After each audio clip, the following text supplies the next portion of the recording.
اعوذ باللہ من الشیطان الرجیم، بسم اللہ الرحمن الرحیم۔ تسبیح اللہ تعالیٰ کی، درود و سلام آخری نبی حضرت محمد صلی اللہ علیہ وسلم پر۔ میں رائے عابد علی کھر راست نکتہ کے فورم سے حاضر خدمت، میرے دیکھنے اور سننے والوں کو سلام۔ آج کا ہمارا موضوع ہے، سوالات ہیں، رخصتی سے پہلے طلاق یا خلا میں عدت۔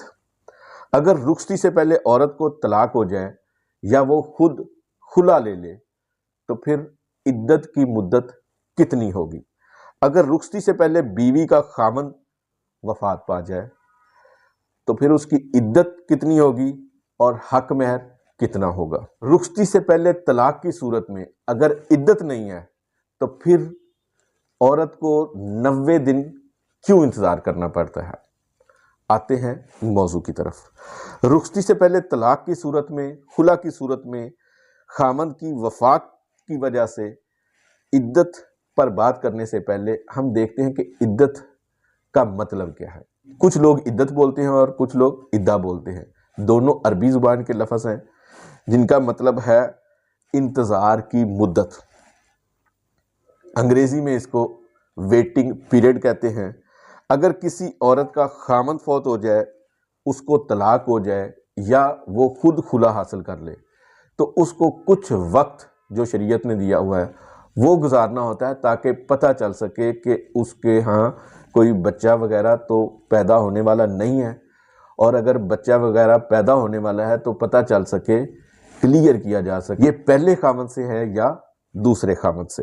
اب آتے ہیں ہمارے اصل موضوع کی طرف۔ اگر بیوی کی نکاح کے بعد رخصتی نہیں ہوئی اور اس نے خود خلا حاصل کر لی ہے یا اس کے خامند نے کسی وجہ سے اس کو طلاق دے دی ہے، دونوں صورتوں میں بیوی کی عدت نہیں ہے، کیونکہ ایسی صورت میں بیوی نے اپنے شوہر کے ساتھ کچھ وقت گزارا ہی نہیں ہے، وہ اپنے شوہر کے پاس گئی ہی نہیں ہے، اس لیے قانونی طور پر عدت گزارنا لازمی نہیں ہے۔ لیکن پھر بھی عورت کو دوسری شادی کے لیے 90 دن گزارنا پڑتے ہیں۔ اس کی وجہ یہ ہے کہ دوسری شادی کے لیے خاتون نے طلاق مؤثر سرٹیفکیٹ حاصل کرنا ہوتا ہے، اور وہ طلاق مؤثر سرٹیفکیٹ جاری کرنا ہے یونین کاؤنسل نے، اور یونین کاؤنسل اس بات کو سمجھتی ہی نہیں ہے کہ ان کو فوری طور پر طلاق مؤثر سرٹیفکیٹ جاری کیا جائے۔ وہ روٹین میں ہی خلا یا طلاق کے حوالے سے کارروائی کرتی ہے، تو ہر مہینے ایک نوٹس دوسری پارٹی کو دیتی ہے اور 90 دن پورے کرتی ہے، اور 90 دن کے بعد وہ طلاق مؤثر سرٹیفکیٹ جاری کرتی ہے۔ اس کے باوجود قانونی طور پر، شرعی طور پر عدت لازمی نہیں تھی خاتون کی، لیکن اس کے باوجود بھی 90 دن کے بعد ہی اس کو مؤثر سرٹیفکیٹ اکثر اوقات ملتا ہے۔ اب آتے ہیں خامند کی وفات کے موضوع کے حوالے سے۔